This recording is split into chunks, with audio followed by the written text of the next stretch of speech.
চলো আজ তোমাদের সাথে শেয়ার করি দেশি মুরগির ঝোল কিভাবে বানাই। আর এটা কিন্তু সম্পূর্ণ আমার নিজের রেসিপি, আমার নিজের মাথা থেকে যেমন বেরিয়েছে আমি সেরকম করেছি, আর এটার টেস্টটা কিন্তু অনেক সুন্দর হয়েছিল। তো প্রথমে আমি মাংসটা খুব ভালো করে ধুয়েছি, সরি আমি না, মাকে দিয়ে ধোয়া করিয়েছি।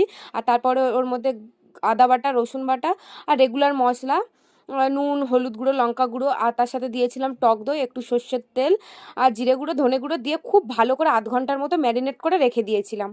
মাংসটা ম্যারিনেট করে রেখে দেওয়ার পরে এদিকে মাংসের মধ্যে আর যা যা কিছু লাগবে সেগুলো সব জোগাড় করছিলাম।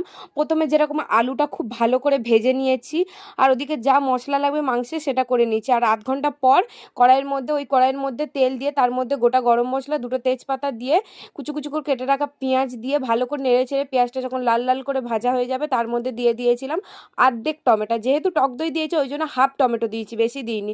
তারপর টমেটো আর পেঁয়াজের সাথে ম্যারিনেট করে মাংসটা খুব ভালো করে কষিয়ে নিচ্ছি। আর আমি মাংসটা ওই 10 মিনিট ঢাকা দিয়ে দিয়ে কষাবো, কারণ এটা দেশি মুরগি তো একটু হতে অনেকটা সময় লাগে। তো দেখো আমি এখানে ঢাকা দিয়ে দিচ্ছি, আর ঢাকা দেওয়ার পরে দেখো কতটা তেল ছেড়েছে। তো আমি এরকম ঢাকা দিয়ে দিয়ে খুব ভালো করে কষিয়ে নিচ্ছিলাম। বেশ কিছুক্ষণ মাংসটা কষানো হয়ে গেলে আগে থেকে ভেজে রাখা আলুগুলো ওর মধ্যে দিয়ে আবারও আমি ভালো মতো কষিয়ে নেব।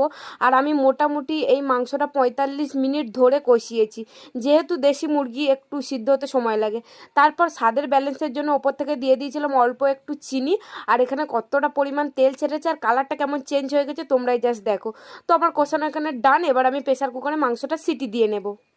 এই মাংসটা কিন্তু কড়াইও সিদ্ধ করা যায়, বাট অনেকটা সময় লেগে যাবে। আর প্রেসার কুকারে দিলে একটু ভালো সিদ্ধ হবে, যেটা খেতে নরম হবে। দেশি মুরগিটা একটু শক্ত হয়, আর শক্ত শক্ত থাকে তো খেতে খাওয়ার সময় খুব প্রবলেম হয়। বাট সিটি দিয়ে দিলে মাংসটা একদম নরম হয়ে যায়, খেতেও অনেক ভালো লাগে। তো আমি এখানে প্রেসার কুকারে সিটি দিয়ে নিচ্ছি। আর দেখো জাস্ট মাংসের কালারটা খাসির মাংসের থেকে কিন্তু কোনো অংশে কম না। আর ওপর থেকে নামিয়ে দিয়ে দিলাম একটু গরম মশলা, ব্যাস আমার মাংস ডান। তোমরাও বাড়িতে ট্রাই করে দেখতে পারো এই রেসিপিটা, আর ট্রাই করলে অবশ্যই আমাকে কমেন্ট করে জানাবে। তো টাটা, বাই।